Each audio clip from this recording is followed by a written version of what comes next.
Okay, this is the fucking relaunch attempt. Got full bars going. Full fucking bars. Should be zero reason to have anything unusual going on in this live stream whatsoever in terms of how it picks up.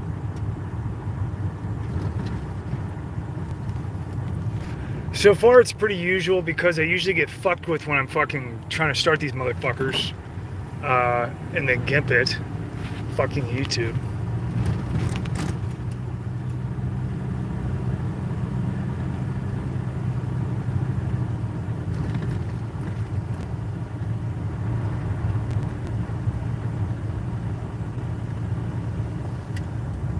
Who's in here? Who is that? Is that Mr. YouTube? Is Mr. YouTube in here? Is this the only guy in here? I've got one guy in here.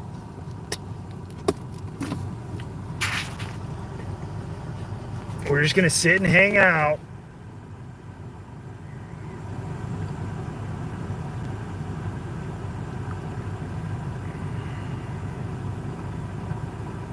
What the fuck's up? Well, I got two people in here. My thing says there's only one.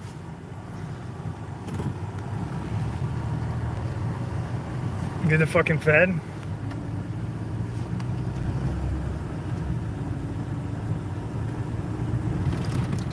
Well, you ought to be ashamed of yourself, if that's the case. Okay.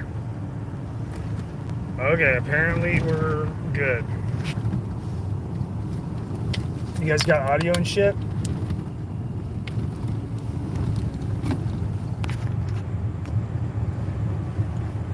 What are your plans?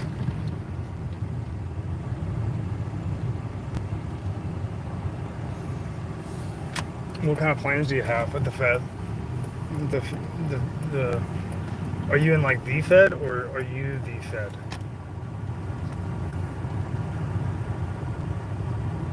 Okay, we're loud and clear. Okay.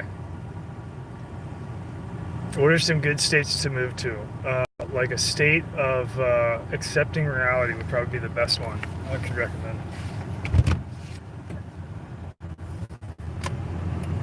All right, so we're gonna put it up. It looks like we've got video. We got video. We got some. Hey, if you're in the Fed, I need $1 million to burn in cash on a video. If you could hook that up, I need about. I think like $1 million would probably be visual enough to set it on fire. Okay, so this is about the morality pill. The morality pill is an article that's written by this cat named Crutchfield, cat with a K, and what the article is, it's on the website, The Conversation, and what the conversation is they kind of LARP as a. I mean, as if there's any LARPing. Like, the news organizations aren't real anyway. So, it's a non-profit news agency, and we'll get to that. So, the Conversation has had some interesting articles written in the past year that have been very, they're public-facing in their wording and composition. To try to insert ideas into the public sphere. But the topics that they're writing about are extremely foretelling and insider in terms of their contents. These are not regular people that are writing this. The first one I've already done a stream about would be the decapitations by guillotine, and writing articles arguing cases for using a guillotine to enforce capital punishment. That would be the first one that's extreme. Got my attention. Called The Morality Pill. Morality Pills is the title of the article. Morality Pills. And it is basically this Crutchfield cat has a PhD in philosophy and ethics, which is an extension of philosophy. I read a lot of his work outside of the Conversation from school. He's a fucking idiot. Anyway, the article is it's designed to shill for the idea of introducing narcotics into the population in order to have compliance with world government directives. Of course, he doesn't use those terms. He says like things like the greater good, group safety, mass group safety. He uses a lot of really suppositional words in his architecture of his arguments, and it's very dishonest. And just in terms of its architecture, not even in terms of the philosophical issues with the kind of bullshit that he's peddling. But beyond that, then we have within the article, he's shilling for a literal narcotic pill to be given compulsory to the masses in order to make them passive to comply with directives and not resist directives.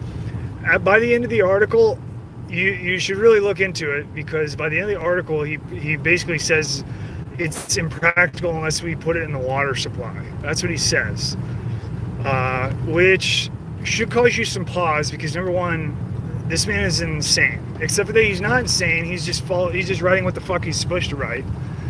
And so this is completely insane. And it's another fucking absolutely positive reason that you should be getting on independent water right now, yesterday. You need to be making sources of water for yourself that are completely fucking independent, because not only is the United States totally consolidated in their water supply, idiotically, which was done after World War II in a mass aggregate program, and it approximately coincided with Eisenhower's interstate program for consolidating and standardizing interstate travel. To threaten you into compliance, cut off your water. But this guy's not even talking about that. He's not talking about cutting off water. We're going to pull up here. We're going to get into a bad spot. How's reception so far? We're pausing for a second.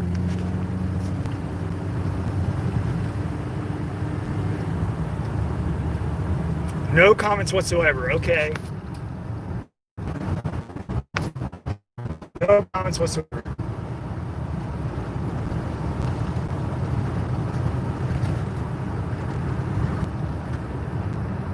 Yeah, you guys' comments are delayed as fuck.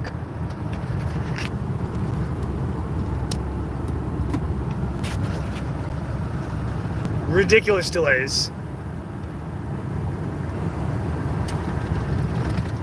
Ravens and turkey vultures. All right, do we have signal?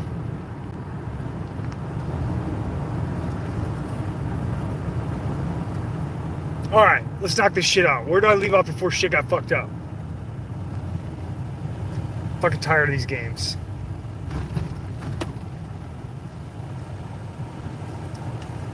Yeah, desalinate your fucking water. Yeah, get it from the ocean. I mean, whatever. Just get water, okay?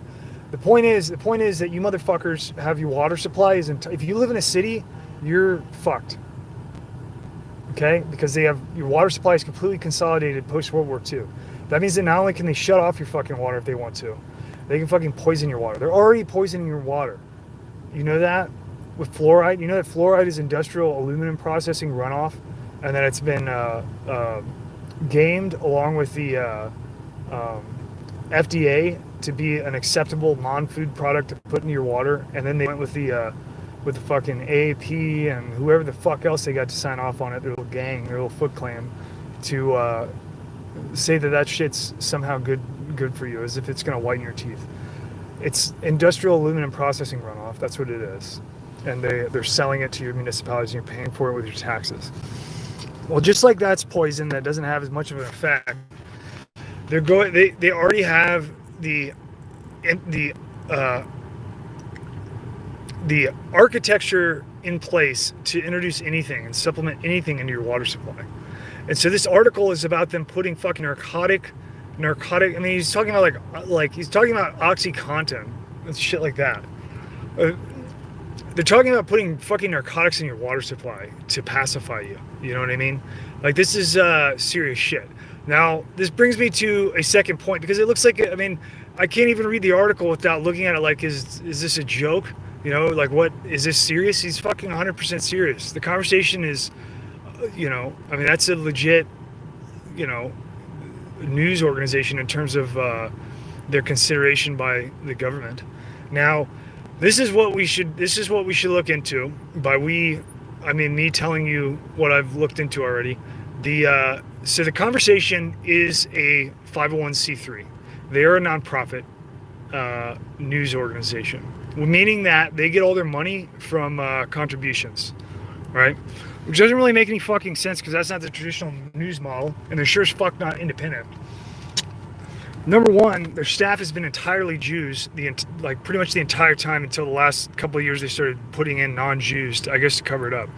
So basically, the bad Jews are totally aware of like what's going on, and they are doing the old switcheroo, maximum possible, except for essential staff in essential functions. And so if you go through the conversations Form 990, they're basically retaining Jews in control of finance. So I guess that this model is probably replicated everywhere in all the tax-exempt organizations.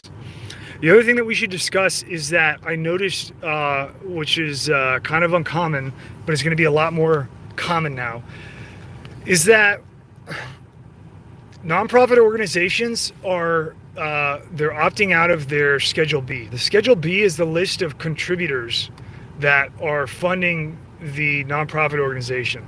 So this is picked up in the last few years, since people have figured out that there's basically a non-stop fucking war being waged against you, and it is absolutely brutal, and it will not stop, not for 1 second. It's going all the way.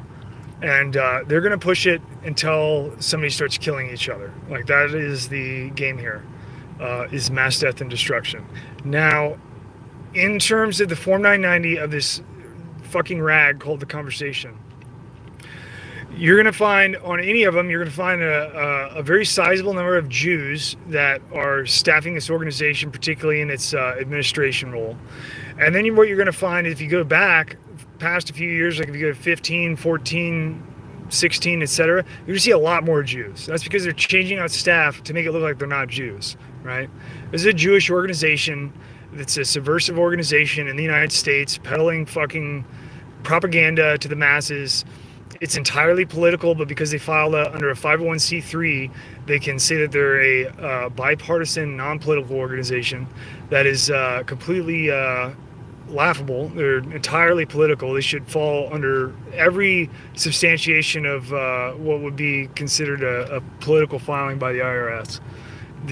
Of course, the IRS is just as fucking corrupt as anybody else that is in this thing, which is pretty much everything. And they're gonna fuck you guys. And so what happened was Mnuchin, who is in President Trump's cabinet, recently in 2018 passed a revenue reform bill to allow nonprofits to not publish the Schedule B. Not only do they not have to publish it, they don't have to fucking provide it to the IRS. So where you're moving in the future, because now it's 2020 and they have to file every minimum 3 years. Now that you're moving into 2020, what this means is that by next year, all of the subversive nonprofits in the United States that are destroying the United States are not going to be any longer required to say who is fucking funding them. There's going to be no record. Not only is there not going to be any record published, it's not going to be available at the fucking IRS. So even, let's say that you fucking people wake up and burn down the IRS and go grab all their fucking documents so that you can research and have public awareness of who is destroying your nation. Even if you could get that far, you're not going to find them because they're not fucking there. And this is insane. It has no public interest at all. That's what Munchin said. He said that there's no public interest in disclosing the fucking donors. Well, it's the opposite of that. You have every public interest in knowing who the donors are that are making organizations that are destroying the United States.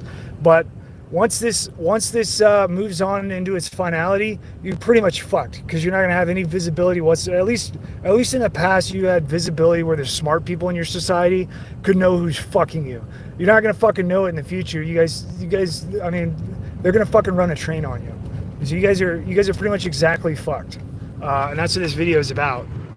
And within a few years, all of the like records and history of all this shit are just going to be lost and forgotten, and it's going to continue to go in this direction where you're going to lose any kind of trace of accountability of who's where and what they're doing, and you're going to have, you know, the accountability of finance completely detached from identifying who's destroying your country. So I don't know what kind of moves you got, but you better fucking make them quick because you don't have much time. Everything is coalescing and you're coming to a head. I'm sure that it's going to end in a bath of fucking blood. But that is my update here. I got to go. I love you guys. Have fun.